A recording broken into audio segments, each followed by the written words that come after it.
স্বামীজি। হুম, আসো মা, এখানে বসো। হুম। আপনি আমায় ডাকলেন?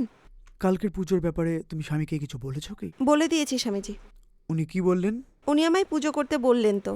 ও আচ্ছা, এরকম বলেছে। ঠিক আছে, তোমার মেয়ে কোথায়? ও তো কলেজে গেছে স্বামীজি। ও, কলেজ চলে গেছে বুঝি।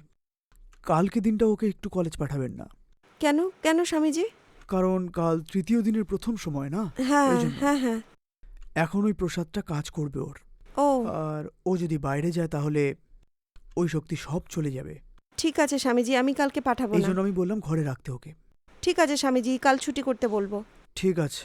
হ্যাঁ। উম, কি হলো স্বামীজি, আপনি আমায় এভাবে দেখছেন? সেরকম কিছু নয়, তোমার চেহারা একটা খুশি এসছে সেই জন্য। ওহো। হ্যাঁ। দীপা, দীপা। আপনি ডাকলেন স্বামীজি? হ্যাঁ মা, বলুন স্বামীজি। একটু খাওয়ার জন্য দুধ নিয়ে আসতে পারবে? হ্যাঁ নিশ্চয়ই স্বামীজি। আসলে রাত্রেবেলা দুধটা না খেলে আমার ঘুম আসে না, সেজন্য একটু দুধ পেলে রাত্রেবেলা ঘুমোতে পারতাম। ঠিক আছে স্বামীজি, এক্ষুনি নিয়ে আসছি। ঠিক আছে।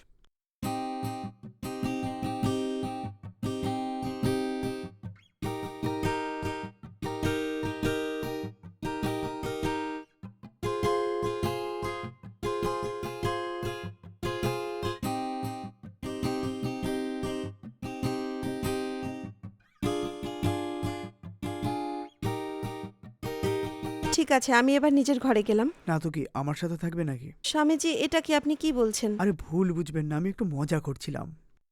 উম, উম, উম, বেচারি টিউবলাইট একটা। উম, উম।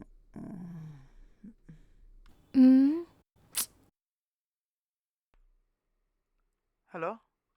হ্যালো, বল রে। তোমার ইভিনিং কলেজ শেষ হওয়ার পর আমরা যেখানে মিট করি, আজকে কি ওখানে আমরা দেখা করতে পারি? আজ আমি দেখা করতে পারবো না রে। কেন, কি হয়েছে? আমি তো আগেই বলেছিলাম যে বাড়িতে পুজো আছে, ওরা পুজো শেষ না হওয়া পর্যন্ত আমাকে বাইরে যেতে বারণ করেছে। ও আচ্ছা। হুম। আচ্ছা, ওই পুজো কেমন চলছে? হ্যাঁ, ভালোই চলছে। এদিকে এসেছিলাম, ভাবলাম একটু মিট করি। ঠিক আছে, তুমি তো আবার পুজোর পড়ি। ঠিক আছে, পরের সপ্তাহে দেখা করবো না হয়। হ্যাঁ ঠিক আছে, রাখলাম। চলো বাই। হুম।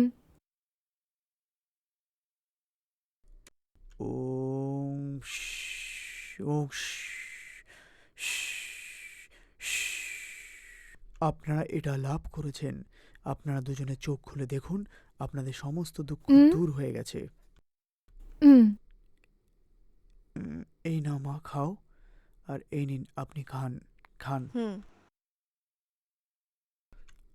আপনাদের এরপর থেকে আর কোনো অভাব থাকবে না, আপনারা সুখে থাকবেন, হুম। মনের দিক থেকে শক্ত হুম। থাকবেন। ঠিক আছে স্বামীজি। উম, আহ,